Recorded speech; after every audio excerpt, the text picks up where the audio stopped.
নমস্কার বন্ধুরা, চলে এসেছি আরও একটি নতুন ভিডিও নিয়ে। তো আজকে একটা রেসিপি আবারও। তো প্রথমে দেখুন, পাউরুটিগুলোকে আমরা কুচি কুচি করে কেটে নিয়েছি, আর এদিকে নিয়েছি দুখানা ডিম।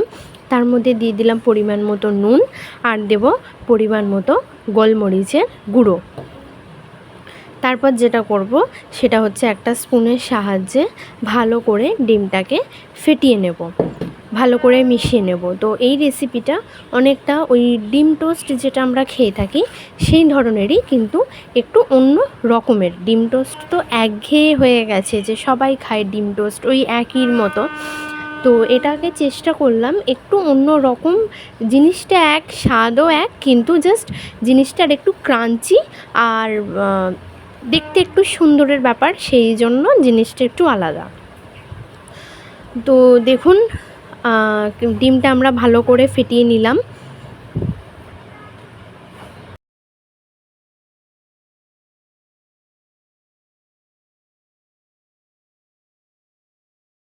ডিমটা ভালো করে ফেটিয়ে নেওয়ার পরে যে পাউরুটিগুলো পিস করে রাখা ছিল, একটা করে ডিমের মধ্যে কোট করে গরম তেলের মধ্যে একটা করে, তেলটা গরম হয়ে গেলে অবশ্যই গ্যাসের ফ্লেমটা একটু লো রাখার চেষ্টা করবেন, নইলে বাকিগুলো দিতে দিতে পাউরুটিগুলো বেশি লাল হয়ে পুড়ে যাওয়ার চান্সেস থেকে যায়। তো দেখুন, একটা একটা করে ডিমের মধ্যে কোট করে করে আমরা নিয়ে নিলাম। তো এখানে আমি বলেছিলাম যে একসাথে পাউরুটিগুলো দিয়ে দাও, দিয়ে তাড়াতাড়ি তাহলে হয়ে যাবে। তো এটা হলে কি হয়, ডিমটা মানে একটু বেশি লাগে আর কি। যদিও আমরা এখানে পাউরুটির পরিমাণ কম, ডিমের পরিমাণটা বেশি রেখেছি। যে মানে যদি মানে ডিমের পরিমাণ একটা দিয়ে যদি 3টে পাউরুটিতেও করেন, তাহলে একটা একটা করে চুবিয়ে নিয়ে, মানে ডিমের কোডে ডুবিয়ে নিয়ে করলে সেটা বেটার হবে আর কি। তো দেখুন, এখানে কড়াতে মোটামুটি আর জায়গা নেই, তো যে কারণে এগুলো চুবিয়ে একটু রাখা রইলো, মানে তুলে নিচ্ছে আর কি বৌমনি, ওগুলো চুবিয়ে তুলে নিচ্ছে। কারণ যেটা বললাম যে ডিমের পরিমাণটা অনেকটা বেশি লেগে যাবে নইলে। আর এটা যদি একটা একটা করে এখনও আমরা করতাম, এখানে ডিমটা কিন্তু আরও অনেকক্ষণ থাকতো। তো দেখতেই পাচ্ছেন লাল লাল করে আমাদের ভাজা হয়ে গেছে, তার মানে বুঝতেই পাচ্ছেন কী পরিমাণ লাল হয়েছে, তাহলে কতটা ক্রাঞ্চি ভাবটা আসবে। তো এগুলো ভাজা হলে আমরা একে একে এগুলোকে উল্টে পাল্টে ভেজে নিয়ে তুলে নেব।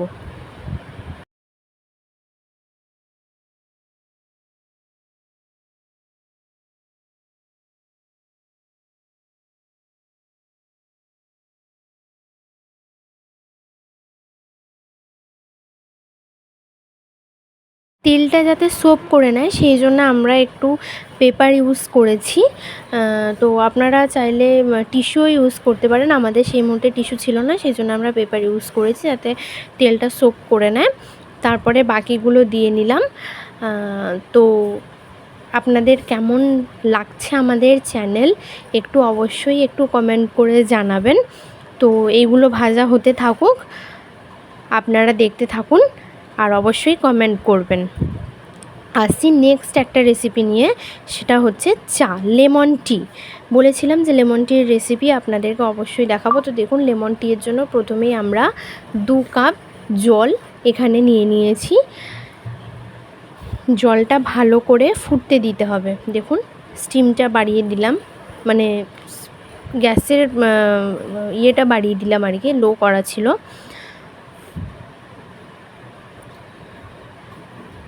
তার মধ্যে দিয়ে দিলাম পরিমাণ মতো চিনি। এই রেসিপিটাও কিন্তু বৌমনিরই রেসিপি, আগের রেসিপিটাও কিন্তু বৌমনিরই রেসিপি ছিল। তো দিয়ে দিলাম পরিমাণ মতো চিনি।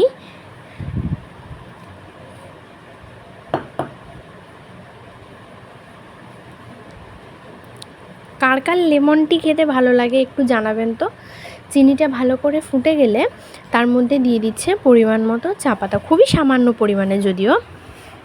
হ্যাঁ, যেটা বলছিলাম, কার কার লেমন টি খেতে ভালো লাগে। আমরা যারা চা প্রেমী মানুষ, অনেকেই দুধ চা, লিকার চা পছন্দ করে, কিন্তু আমি খুব একটা চা খাই না, কিন্তু বৌমনির হাতে এই লেমন টিটা খাওয়ার পর আমি কিন্তু এই লেমন টিটার একরকম ফ্যান হয়ে গেছি। তো দেখুন, চাটা খুব বেশি ফোটানো হবে না, 1 ফুট হয়ে গেলে গ্যাসটা অফ করে নেওয়া হলো। তারপরেতে আস্তে আস্তে আমরা চাটা গ্লাসের মধ্যে ঢেলে নেব। তো আস্তে আস্তে আমরা চাটা গ্লাসের মধ্যে ছেঁকে নিলাম। তারপরে দিয়ে দেবো লেবু। হ্যাঁ, লেবুটা অবশ্যই ছাঁকনিতে চিপে দেবেন, তাহলে লেবুর যে দানাগুলো থাকে না সেগুলো চায়ের মধ্যে ডিরেক্ট যায় না। তো আমাদের লেমন টি রেডি। ভালো করে আমরা একটু চামচ দিয়ে গুলিয়ে নিলাম।